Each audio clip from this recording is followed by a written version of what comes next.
Hi అండి. Evening అయిందంటే చాలు పిల్లల దగ్గర నుంచి పెద్దవాళ్ళ వరకు అందరూ స్నాక్స్ తినడానికి లైక్ చేస్తాం కదా! సో, టేస్టీగా ఉంటాయి. అలాగే క్విక్‌గా అయిపోతాయి.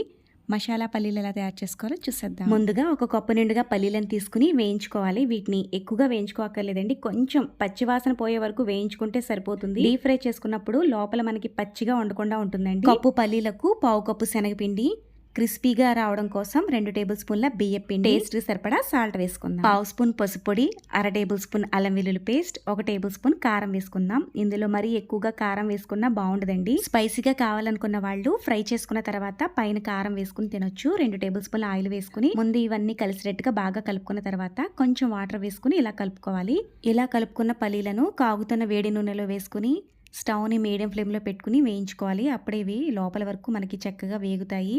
మన స్నాక్ అయితే రెడీ అయిపోయింది. మీరు కావాలనుకుంటే కొంచెం చాట్ మసాలా వేసుకోవచ్చు. Bye bye.